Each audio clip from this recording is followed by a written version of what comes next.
Halo, assalamualaikum semuanya. Kembali lagi di channel HeyDedo. Di video kali ini gue mau mereview tentang Mi 11 Lite ini yang udah gue pakai selama kurang lebih 2 mingguan. Pertanyaannya adalah kenapa sih Xiaomi Mi 11 Lite ini harus ada di pasaran? Sementara dengan brand yang sama, dengan rentang harga yang sama dan juga spesifikasi yang mirip-mirip, itu udah ada Redmi Note 10 Pro dan juga Poco X3 Pro. Ya, simak selengkapnya.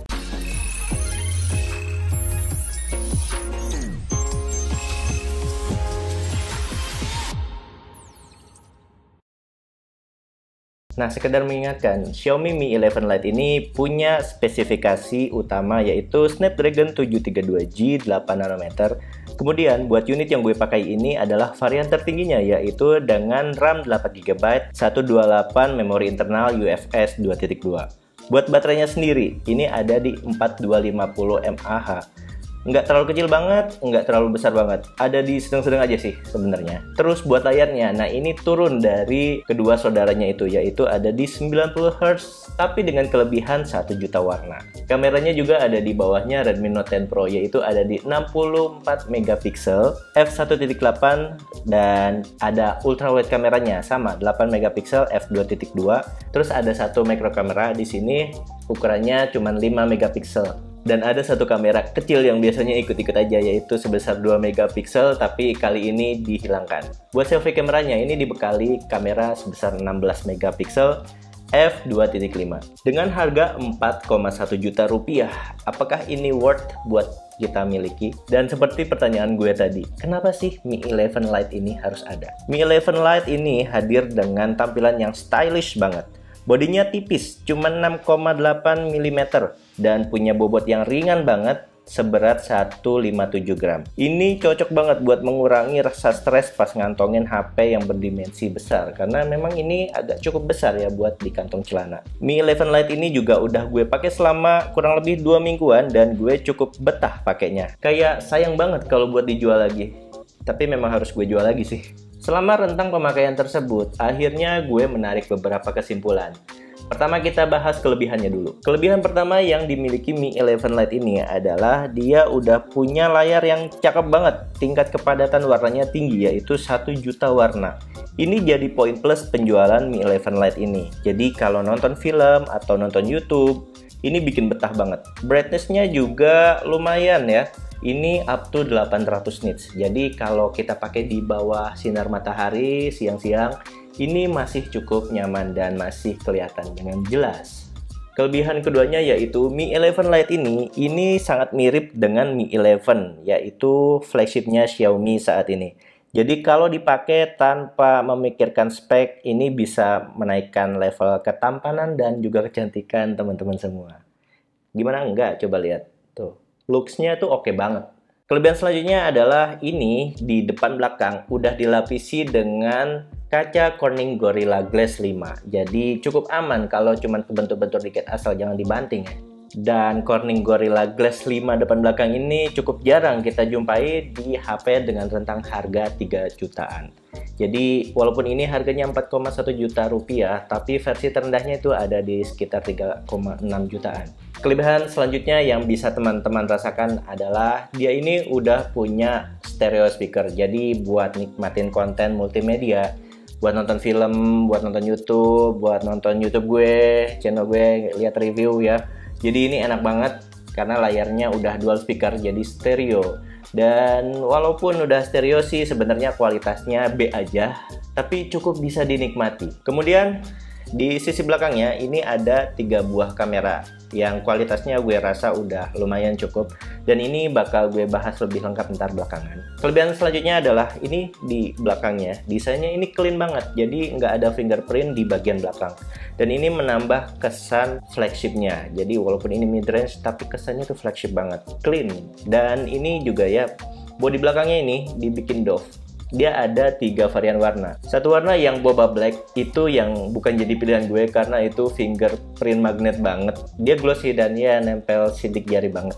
Sementara ini dia dibikin doff. Ya, jadi kesannya sama, kalau boleh disebut iPhone 11 ke atas itu jadi agak-agak mirip ya. Jadi kesan looks buat mahalnya tuh ada. Nah, ngomong-ngomong fingerprint tadi, Ini fingerprintnya dipindah di sebelah kanan, jadi bersama dengan tombol on off. Ya, walaupun di sini dia nggak dikasih kayak Redmi Note 10 Pro agak melengkung, jadi kelihatan kalau di situ ada sidik jarinya. Ini dia mengikuti bodinya kayak gini. Dan positioningnya gue seneng banget kalau ada di pinggir sini. Jadi ini reachable banget sama jempol gue kayak gini. Cuman yang agak kurang nyamannya adalah volume rockernya. Ini menurut gue terlalu tipis. Gue berharap sih Xiaomi ngasih volume rocker yang nggak kayak begini lagi ya, agak tebel gitu, agak gedean, jadi buat tactile-nya tuh lebih enak aja. Ya di sisi satunya ini kosong banget, nggak ada apa-apa. Kemudian kelebihan selanjutnya adalah ini baterainya menjadi kekurangan tersendiri sih, karena nggak terlalu besar, dia dikurangin dari Redmi Note 10 Pro itu kalau nggak salah ada di 5200 kalau nggak salah. Sementara ini dia ada di 4250 ya, berkurang 1000 mAh, itu lumayan besar loh. Tapi dengan pengisian daya 33 watt, gue rasa ini jadi kelebihan tersendiri karena kita buat chargingnya jadi lebih cepat. Pengalaman gue charging dari 0 sampai setengahnya itu memakan waktu cuma setengah jam aja. Dan selanjutnya ini fitur wajib ya buat sekarang kayaknya, NFC, walaupun kayaknya teman-teman nggak semuanya pakai, tapi ini udah dilengkapi dengan NFC. Ya, seperti biasa ada kelebihan, ada kekurangan. Sekarang kita bahas kekurangannya. Kekurangannya adalah Xiaomi Mi 11 Lite ini, seperti yang gue bilang tadi, kita harus tepat dalam memilih warna. Jadi untuk varian yang 6128 itu nggak ada yang warna biru kayak gini. Ini adanya di varian 8128. Jadi kalau teman-teman punya dana lebih, mendingan sekalian aja beli yang 8128 karena tersedia varian warna biru ini. Kalau yang hitam, bukan gue nggak suka, gue suka handphone warna hitam. Itu kayak lebih cowok banget. Cuman dengan adanya fingerprint magnet itu, jadi bikin kelihatan HP-nya cepat kotor. Kalau ini kan bersih, ya clean banget. Sedangkan warna lainnya itu ada warna pink, kayaknya itu tersedia di seluruh varian. Teman-teman bisa pilih warna pink buat yang cewek-cewek ya, karena itu bagus banget sih menurut gue. Itu juga nggak fingerprint magnet, dia tetap made kayak gini. Kekurangan kedua, ini yang selalu jadi unek-unek gue buat handphone Xiaomi. MIUI itu busuk banget. Ya nggak banget sih. Cuman dengan adanya bloatware yang tidak berguna, gue rasa itu harus secepatnya dihilangkan deh. Karena vendor-vendor lain tuh udah menghilangkan itu kebanyakan. Jadi yang vendor-vendor lain udah kebanyakan tuh ke arah stok Android semua. Jadi walaupun ada bloatware itu cukup berguna buat kita pakai sehari-hari. Sedangkan ini apalagi iklannya, itu hal yang menyebalkan banget. Dan itu jadi alasan terkuat gue buat gue jual lagi handphone Xiaomi ini. Tapi kalau teman-teman yang nggak masalah sama iklan-iklan ya silahkan. Ini sangat layak buat dibeli. Kemudian kekurangan berikutnya adalah hal yang gue sayangkan, karena ini seharusnya ada fitur always on display, tapi ini kayak di nerf sama Xiaomi. Always on display-nya itu dihilangkan. Itu cuma diganti sama ambient display. Jadi akan ada ambient display yang akan muncul setelah kita lock itu selama 10 detik doang. Ya, itu dia kekurangan dan kelebihannya. Kemudian gue mau bicara soal performa dari Xiaomi Mi 11 Lite ini. Bicara performa, ini gue tes dengan Antutu benchmark aja ya. Ini nilainya ada di 350.635. Kemudian ada gaming mode yang ini bisa nge-boost ya ketika kita nge-game, itu performance-nya, dan juga buat notifikasi itu bisa kita block. Jadi buat gaming sih, buat gaming yang agak low ke bawah itu lumayan menyenangkannya dengan handphone ini. Tapi kalau gaming Genshin najis itu sangat mengganggu. Karena gila, ini panas banget. Gue coba main game ini selama 15 menit. Gue acak-acak PUBG, Genshin sekalian yang berat. Itu panasnya bisa mencapai 42 derajat. Itu bikin tangan gue kayak kebakar gitu. Tapi selebihnya buat daily activity, buat entertainment, ini sangat enak buat dipakai sehari-hari. Makanya ini kalau buat teman-teman yang udah punya handphone flagship, buat jadi secondary handphonenya ini cocok banget sih. Oke, sekarang kita lanjut ke sektor kamera. Nah, ini kamera utamanya ada 64 megapiksel. Sebenarnya cukup bagus ya, saturasi warnanya kurang sih. Jadi gue berharap Xiaomi memperbaiki ini ya. Warna di handphone Xiaomi itu gue rasa kurang akurat. Terus ada saturasi warna yang berlebihan. Terus kemudian buat Xiaomi Mi 11 Lite ini, Kalau kita foto di siang hari dengan mode auto buat HDR-nya, itu rata-rata dia jadi blown up. Di beberapa bagian itu jadi putih, seperti putihnya. Nah, tapi kalau kita aktifin mode HDR-nya, itu bisa lebih ketolong, bisa lebih bagus. Dan anehnya, kalau kita foto di kondisi cahaya yang kurang bagus, agak gelapan sedikit, justru hasil fotonya, hasil warnanya itu bakal lebih bagus. Buat portrait mode-nya sendiri, ini gue rasa kurang bagus ya, kurang rapih buat cutting edge-nya.